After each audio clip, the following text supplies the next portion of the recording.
तो चलिए अब आगे बढ़ते हैं और बात करते हैं पाकिस्तान की। आज बात पाकिस्तान की होगी, जो अपनी आदतों से बाज नहीं आता। अब पाकिस्तान अधिकृत कश्मीर यानी पीओके में प्रदर्शन, बवाल और तनाव देखने को मिल रहा है। हजारों लोग सड़कों पर उतरकर प्रदर्शन कर रहे हैं क्योंकि उन्हें पाकिस्तान से आजादी चाहिए। पीओके के लोग पाकिस्तान की सरकार और सेना के खिलाफ सड़कों पर उतरे हुए हैं। इस पर पाकिस्तान की सरकार और सेना नाराज हो गई और निर्दोष निहत्तों को निशाना बनाया गया और प्रदर्शन कर रहे लोगों की आवाज को दबाने की कोशिश की गई। पाकिस्तानी सेना ने प्रदर्शनकारियों पर फायरिंग तक कर डाली, गोलियां चला दी, जिसके सबूत वीडियो के जरिए देखने को मिल भी रहे हैं कि कैसे अंधाधुंध फायरिंग। ये देखिए, ये फायरिंग की तस्वीर आप देख सकते हैं। पाकिस्तान अपनी करतूत और घटिया हरकतों की वजह से पूरी दुनिया में मशहूर है, लेकिन अब एक बार फिर से पाकिस्तान की ये बेरहमी सामने आई है, जो बता रही है कि कहीं पाकिस्तान आतंक की सूरत में काम करता है तो कहीं पाकिस्तान की सेना निहत्थों पर फायरिंग करती है। पाकिस्तान की इस फायरिंग में कई लोगों के घायल होने की सूचना मिली है। पाक सरकार ने तनाव को देखते हुए पर्यटकों को पीओके ना जाने की सलाह दी गई है। उनको, पत्रकारों और मीडिया को भी पीओके में जाने से रोक दिया गया है। पत्रकारों को रोक रहे हैं, मीडिया को रोक रहे हैं, कुछ तो छिपा रहे हैं। बताया गया है कि 2000 पुलिसकर्मी और 167 एफसी प्लाटून पीओके में तैनात की गई हैं, स्थिति को कंट्रोल करने के लिए, स्थिति को दबाने के लिए, लोगों पर गोलियां चलाने के लिए। वहां पर प्रदर्शन क्यों हो रहे हैं, यह आपको समझना होगा। दबाया जा रहा है, परेशान किया जा रहा है। यह कब्जा है पाकिस्तान का कश्मीर के उस हिस्से पर जहां से लोग चाहते हैं आजादी। भारत के कश्मीर को देखते हैं, डेवलपमेंट को देखते हैं, वो सोचते हैं कि हमें परेशान किया जा रहा है यहां पर स्थिति, और वाकई परेशान किया जा रहा है। वहां के जो आम जनमानस है उनको वहां से हटाने का प्रयास है, उनको वहां से मिटा देने का प्रयास है, और इसी का विरोध वहां पर लोग जो हैं वो सड़कों पर उतर कर करते हैं, हर रोज करते हैं। और आए दिन कोई ना कोई वहां पर ह्यूमन राइट वायलेशन की खबर जो है वो सामने आती है। इसी पर चर्चा करने के लिए हमारे साथ एक्सपर्ट्स का एक शानदार पैनल कुछ ही पलों में आपके टेलीविजन स्क्रीन पर होगा। मैं स्वागत करना चाहूंगा हमारे साथ जो एक्सपर्ट्स हमारे साथ जुड़े हुए हैं। इस वक्त प्रोफेसर स्वर्ण सिंह जी हैं, इंटरनेशनल स्टडीज जेएनयू। आपका धन्यवाद सर, आपने यहाँ पर अपना कीमती वक्त निकाला, आप यहाँ पर आए। ग्रुप कैप्टन यूके देवनाथ जी हैं, रिटायर्ड रक्षा विशेषज्ञ, आपका बहुत बहुत शुक्रिया। और पाकिस्तान से हुसैन जावेद, वरिष्ठ पत्रकार, भी हमारे साथ हैं। शुक्रिया, आपने अपना कीमती वक्त निकाला। लेकिन पाकिस्तान से जो खबर आ रही है, सबसे पहले हुसैन जावेद जी आपके पास ही मैं आना चाहूंगा। क्या हो रहा है पीओके में और क्यों गोलियां चलाई जा रही हैं प्रदर्शनकारियों पर? इनिशियल रिएक्शन आपका। जी शिवम, सबसे पहले तो आपका शुक्रिया कि आपने मुझे इनवाइट किया, और जितने भी हमारे यहाँ पे पैनलिस्ट हैं उनको भी सलाम। देखिए, मेरे इल्म में तो ऐसी कोई न्यूज़ नहीं है, कोई घटना नहीं है कि आज़ाद कश्मीर के अंदर, जैसे आपने बताया है कि जो हम सब लोग हैं उनको जाने से रोक दिया गया है, साफी वहाँ नहीं जा सकते, हमारा भी वहाँ पे जा नहीं सकता। शायद वहाँ कोई बहुत बड़ा ऑपरेशन चल रहा है, तो क्यों चल रहा है, उसकी क्या वजह है, वो आपने अपने इंट्रो में नहीं बताई बिल्कुल भी। तो ऐसा कुछ नहीं है। मैं आपको बता दूं, ये जो सितंबर का महीना है ना, अक्टूबर का, ये हमारे वाला कश्मीर है, यहाँ पे जो टूरिस्ट सीजन होता है वो अपने पीक पर होता है, और लोग जा रहे हैं वहां पे, और वहां पे एंजॉय कर। मैं नहीं समझता कि अगर आप हमारे कश्मीर की बात कर रहे हैं, आप कौन से आपका तो नहीं है, खैर मतलब गांव की बात कर, आपका नहीं, वो पीओके में जो हो रहा है, मतलब आप कह रहे हैं कि देखिए पत्रकारों को रोकने की बात, पुलिस के द्वारा या फिर सेना के द्वारा फायरिंग की खबर, बाकायदा वीडियोस वहां पर आ रही है, प्रदर्शन वहां पर हो रहा है, टूरिज्म हो रहा होगा। टूरिज्म नहीं, ऐसा नहीं कह रहे हैं हम, टूरिज्म नहीं हो रहा होगा, लेकिन अब क्यों प्रदर्शन हो रहे हैं वो कारण आप बता दीजिए। चलिए। नहीं शिवम जी, वही बात है कि मतलब जहां तक मेरी समझ रही है, जो इत्तलात ना, वहां पर एक टेंशन जरूर है कि इंडिया पाकिस्तान का फाइनल देखना। इसके अलावा वहां पे कोई ऐसी खबर नहीं है, कोई घटना नहीं है। और जो भी आपने अपने इंट्रो में सवाल से कहा है कि फायरिंग हो रही है और कुछ हो रहा है, अगेन मैं वही कह रहा हूँ ना, किस इलाके में हो रही है भाई, किस कारण से हो रही है, कोई उसका भी तो बताएं। तो ऐसा कुछ ग्राउंड पे है नहीं है कि ऐसी किसी भी चीज पे मैं कैसे विश्वास कर सकता? मतलब पाकिस्तान में जो पीओके है वहां पर कुछ भी नहीं हो रहा है, सब हालात ठीक हैं? जी जी बिल्कुल ठीक है। नीलम से लेके मीरपुर तक के हालात जो हैं वो बिल्कुल ठीक है। लेकिन मैंने आपको कहा है एक चीज की टेंशन जरूर है कि आज का फाइनल कौन क्या बात कर रहे हैं, ये पाकिस्तान इंडिया पाकिस्तान के मैच को लेकर थोड़ी ना गोलियां चला दी जाएंगी। ये जब मीडिया चैनल्स जो छाप रहे हैं वो क्या कहीं हवा से थोड़ी ना छाप देंगे खबर को। ठीक है, आपने इसको बिल्कुल इनकार कर दिया है और ये दिखाता है कि मीडिया को रोक दिया गया है, तो पाकिस्तानी मीडिया को ही रोक दिया गया है। प्रोफेसर स्वर्ण सिंह जी भी हमारे साथ हैं, देवनाथ जी भी हमारे साथ हैं, लेकिन चलिए इंटरनेशनल पर्सपेक्टिव यहां पर ले लेते हैं। प्रोफेसर साहब, आपसे मैं शुरुआत करना चाहूंगा, क्या हो रहा है इस वक्त? वो अपनी आज़ादी की मांग कर रहे हैं, जब ये उधर पाकिस्तान कहता है कि भाई ये कश्मीर के लोगों को आज़ादी इधर चाहिए। मुख्य बात तो है कश्मीर उस तरफ भी है, वो भी हमारा ही है खैर, लेकिन वहां पर भी लोगों को आज़ादी चाहिए। वो भी कहते हैं ये जो दहशतगर्दी है इसके पीछे वर्दी है, वर्दी वाला गोलियां चला रहा है। हुसैन जी भी ये देख रहे हैं वीडियो, लेकिन वो कहते हैं मुझे नहीं पता, मैच की टेंशन है। मैच की चर्चा तो शाम को की जाएगी, लेकिन ये चर्चा बहुत महत्वपूर्ण है जो हो रहा है वहां पर। थोड़ी सी तो हैरानी मुझे लगती है जब हुसैन कहते हैं कि उनको बिल्कुल कुछ भी खबर ही नहीं है कि वहां कुछ हो रहा है या नहीं हो रहा है। कम से कम 3 दिन बाद जो 6 साल की बच्ची की लाश मिली है, वो खबर तो पाकिस्तान में होनी चाहिए। बल्कि आज तो आप कोशिश करके कहीं से भी खबर निकाल सकते हैं, चाहे आपका मुल्क कोशिश करे सेंसरशिप लगाने की किसी खबर पर, तब भी खबर ढूंढी जा सकती है। और वो 6 साल की बच्ची का 3 साल बाद जो लाश मिलने का किस्सा है, उसी से सारा आक्रोश, जो नाराजगी लोगों की है, जो पहले से चली आ रही है, चाहे वो जॉबलेसनेस की प्रॉब्लम हो, या वो कीमतें बढ़ रही हो, इन्फ्लेशन की बात हो, या एक्सेसिव यूज जो बल का, फोर्स का एक्सेसिव यूज जो बार बार होता है, हर साल हर महीने आपको कहीं ना कहीं किस्सा मिल जाएगा। वो सब दबी हुई उनकी जो एंगर है, ग्रीवेंसेस है, वो एक बच्ची की मौत के बाद सामने आई हैं। और ये भी पाकिस्तान से लोगों को पता होना चाहिए कि हाल ही में कल या परसों 2000 एडिशनल पुलिस फोर्स डिप्लॉय की गई है। तो वो किस लिए, बजाय कि आप बातचीत करके सुने उनकी बात, तो आप तो फोर्स का यूज कर रहे हैं वहां। और इसीलिए अब वो कह रहे हैं कि उनको नहीं पता, पर टूरिस्ट को वहां जाने की एडवाइजरी दी जा रही है कि आप वहां ना जाएं। और आप देखें कि जर्नलिस्ट को वहां जाने से मना किया गया। ये सारा मीडिया में है, इंटरनेट पर है, आप देख सकते हैं। पर मुझे लगता है कि जो मुद्दा असली है वो लगातार बनी हुई ग्रीवेंसेस का है। वहां लोगों को ना तो सुरक्षा है, ना उनको रिप्रेजेंटेटिवनेस मिलती है। वहां 41 लोगों की असेंबली बना रखी है, पर उसको कोई भी उसके पास ताकत नहीं है। एक इस्लामाबाद में बैठती है इनकी, जिनको वो अपने कश्मीर काउंसिल कहते हैं, जिसमें पाकिस्तान के पीएम चेयर करते हैं, वहां के 6 फेडरल मंत्री बैठते हैं, वहां के जो जम्मू कश्मीर मामलों के मंत्री बिठा रखे हैं वो भी उसमें बैठते हैं। और इसी तरह से 6 वहां से जो असेंबली है इनके पीओके की, वो उसमें लोग बैठते हैं।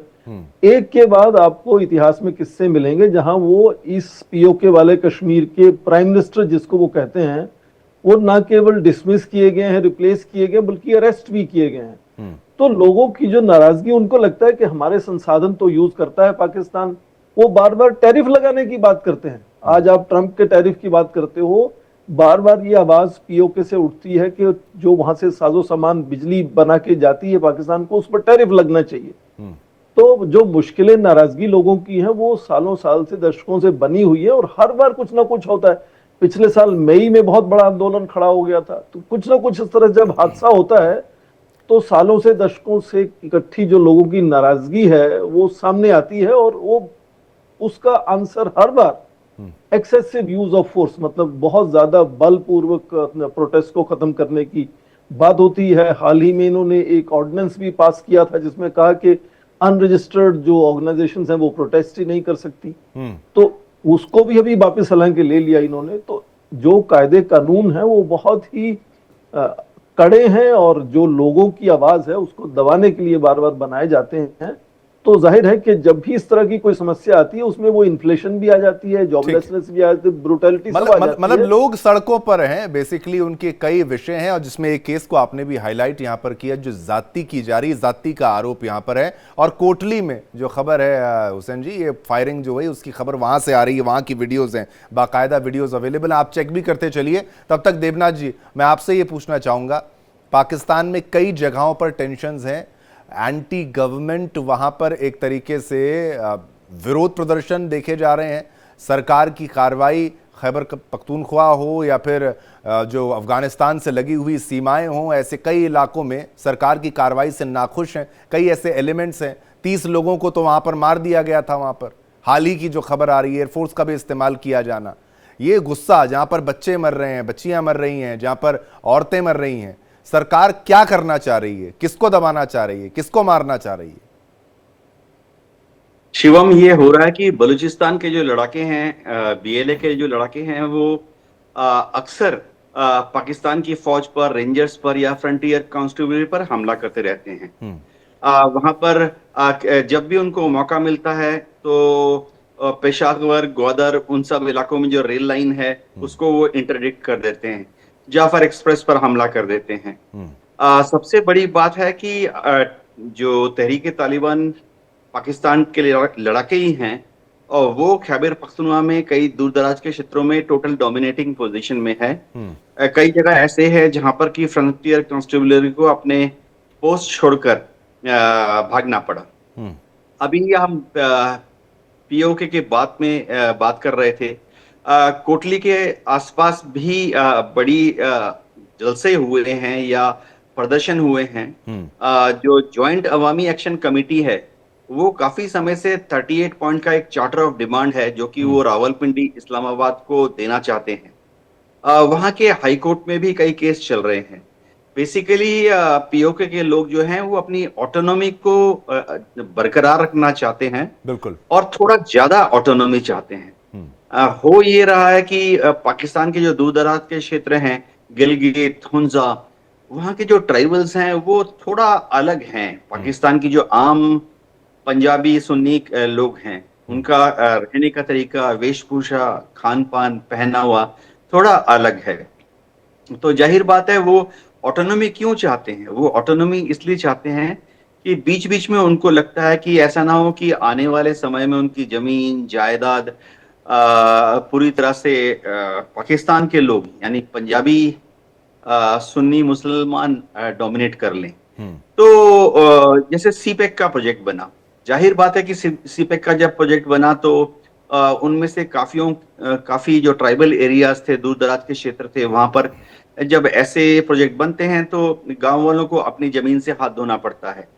तो आज से 10 साल पहले की बात है, 5 साल की पहले की बात है कि वहां पर मुआवजा, कंपनसेशन लेने के लिए भी एक दौर था।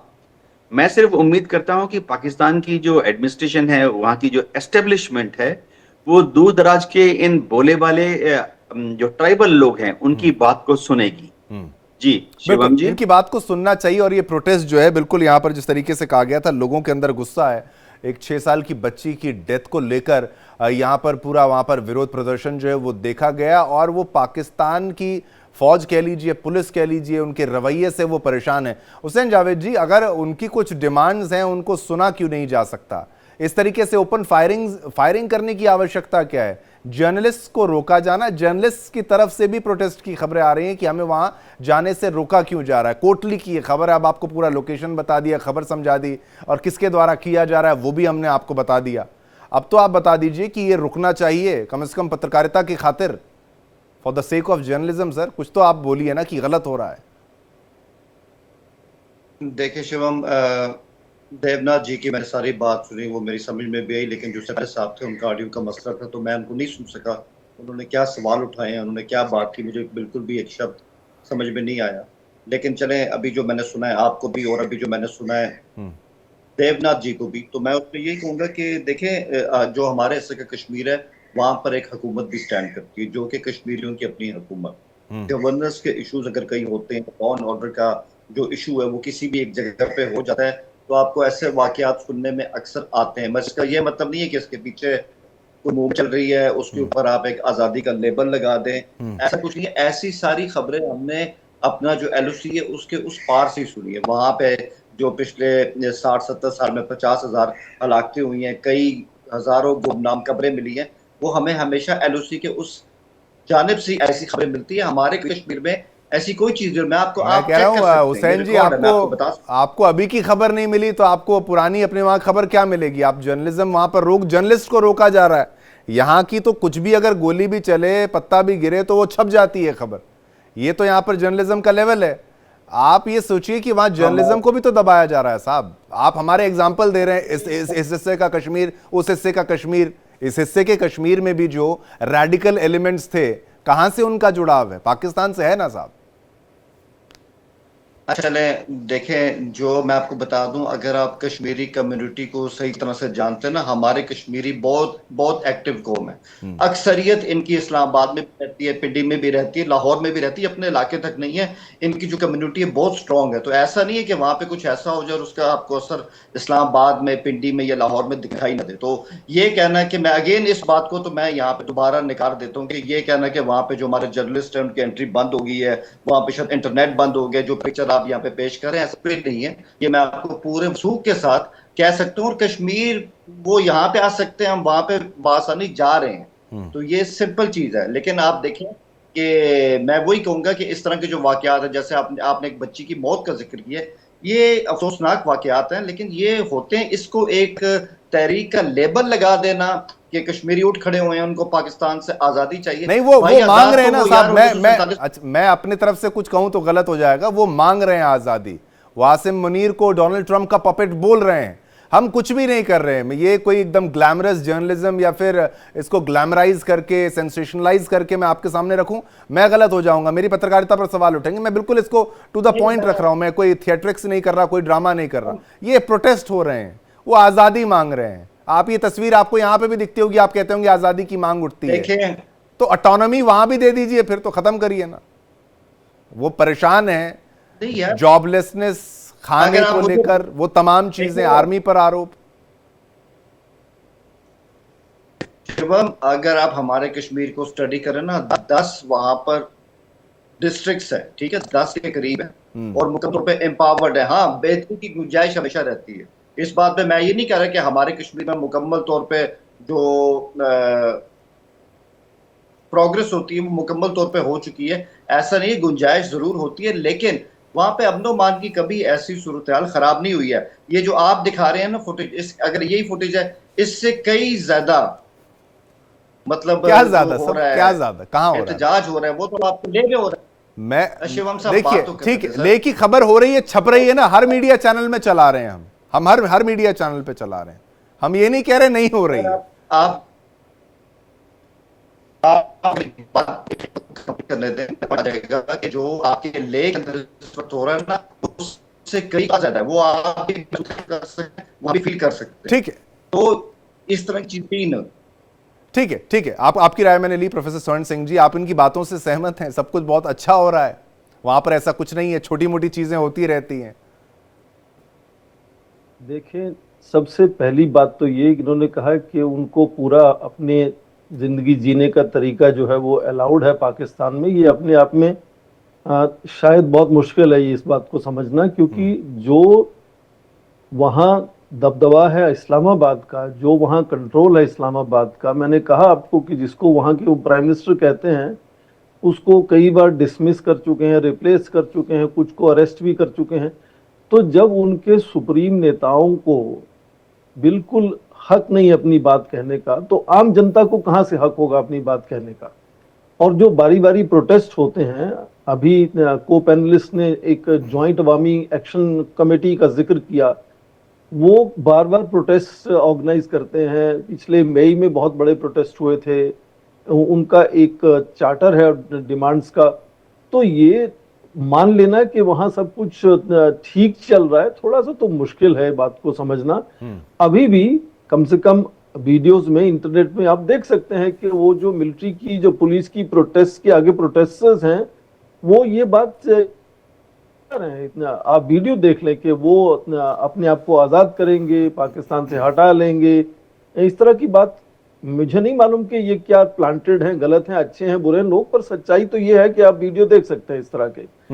तो क्या ये सच्चाई नहीं है, या इसके ऊपर क्या जवाब है पाकिस्तान सरकार का कि इस तरह के नारे ठीक हैं या गलत हैं? वो चुप्पी सा पकड़ के बैठे हैं। और आपने कहा कि हाल ही में ये भी बहुत आवाज उठी पाकिस्तान ऑक्युपाइड कश्मीर में कि जनरल मुनीर जो 3 बार जा चुके हैं, पिछले 4 महीने से भी कम में 3 विजिट उनकी हो चुकी है, अमेरिका की 1 विजिट हो चुकी है, वो चीन की। अब तो प्रधानमंत्री शहबाज शरीफ जहां जाते हैं वो लेकर जाते हैं, और जब वो लेकर जाते हैं तो घर में उनके रक्षा मंत्री ख्वाजा आसिफ कुछ और ही कह रहे होते हैं कि अमेरिका के साथ तो हम फ्लर्ट कर रहे हैं, दोस्त हमारा चीन है। तो एक तो नेताओं का तालमेल नहीं है, और खासकर पीओके के ऊपर कोई सफाई नहीं आई है इस्लामाबाद से कि क्या हो रहा है। मैं तो कह रहा हूं कि पीओके नहीं, खैबर पख्तूनख्वा की भी अगर बात यहां पर करें तो बिल्कुल आपने कहा कि 30 लोग वहां भी मारे गए हैं। एयरफोर्स का इस्तेमाल अपने लोगों के हुसैन साहब, ये एयरफोर्स का इस्तेमाल कौन करता है अपने लोगों पर? तिराम एयर स्ट्राइक में आप सोच लीजिए, बॉम्ब्स गिराए जाते हैं, जहां पर जो लाशें जब देखी गई तो बड़ा दुख हुआ, बच्चे, छोटे छोटे बच्चे वहां पर उड़ा दिए गए, मार दिए गए। ये कौन सा देश ऐसा है जो अपने ही देश के लोगों पर बॉम्बिंग करता है? अगर टेररिज्म का भी आप आरोप किसी पर लगाएं, एयरफोर्स का इस्तेमाल कर लेंगे, बॉम्ब्स इतने बड़े गिरा लेंगे हुसैन साहब? नहीं, ये मैं तो उसको एग्जैजरेशन तो बिल्कुल, हम यहाँ बैठा हो, यहाँ से हमारा कश्मीर बहुत ज्यादा दूर है, हमारे रास्ते होते हैं, हमारी जो है या मीडिया। ठीक है, आपकी आवाज थोड़ी सी यहाँ पर ब्रेक हो रही है, थोड़ी सी आपकी आवाज को यहाँ पर ठीक करते हैं। लेकिन खैबर पख्तूनख्वा में 30 लोगों को एयरफोर्स का इस्तेमाल करके मार दिया गया।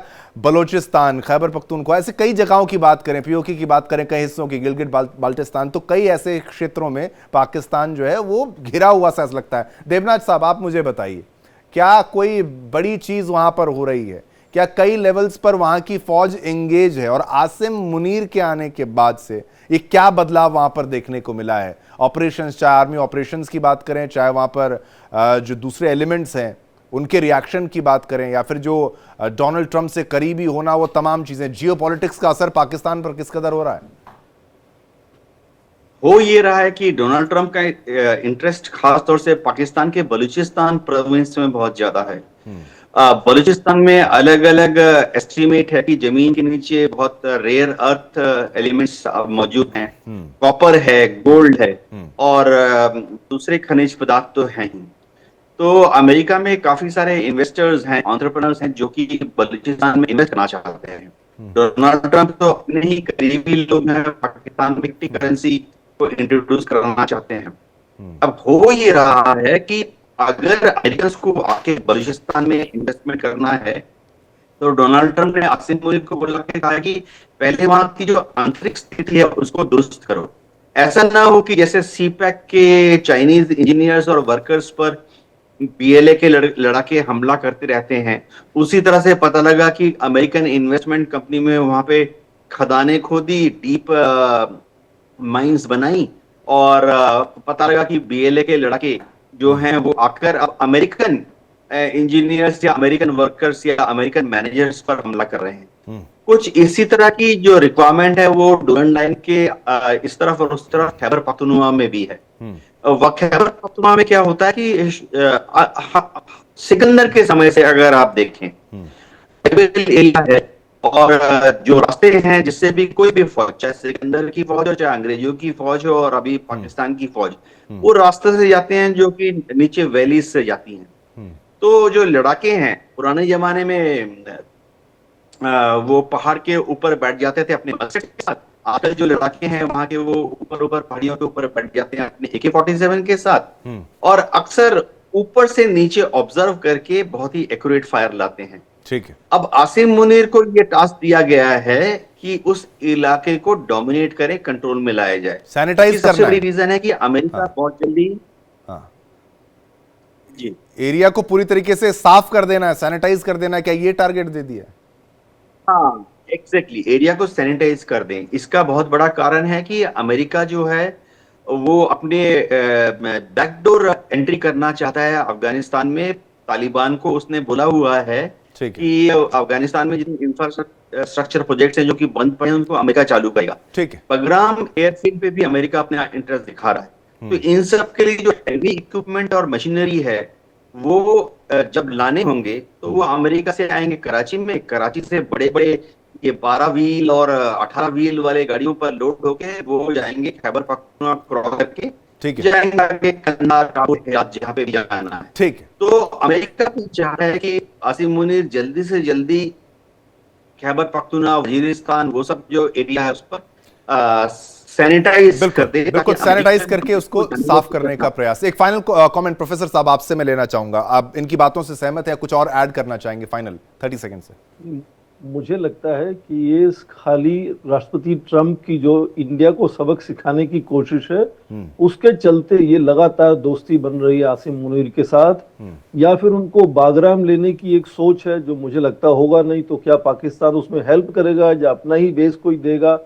और जिस तरह से बागराम से भागना पड़ा था, मुझे लगता है वो 10 बार सोचेंगे इस तरह की सच्चाई उसको एक्टिवेट करने के लिए। और दूसरी बात, ये जो निवेश की बात हो रही है, रेयर अर्थ्स की, ऑयल की वगैरह वगैरह, चीन वहां 12 साल से घुसा हुआ है पूरे पाकिस्तान में। बिल्कुल, उन्होंने तो आज तक नहीं कहा कि वहां तेल की बिल्कुल ये अब अमेरिका वर्सेस चीन ना हो जाए, ये उसी ओर मिलेगा, आगे बढ़ता हुआ नजर भी आ रहा है। समय बहुत सीमित था। बहुत बहुत शुक्रिया हुसैन जावेद साहब, आप हमारे साथ जुड़े, ग्रुप कैप्टन यूके देवनाथ जी, और साथ साथ आप प्रोफेसर साहब, आपका भी बहुत बहुत धन्यवाद। आपने हर किसी ने पुरजोर तरीके से अपनी बात को रखा, डिटेल में एक्सप्लेन किया। लेकिन पाकिस्तान में जो फायरिंग की खबर सामने आई है, निहत्तों पर गोली चलाई गई। हालांकि हुसैन यहाँ पर जो हमारे साथ जुड़े थे पत्रकार, वो कह रहे हैं ऐसा नहीं हुआ है। मैं डिनाई करता हूँ।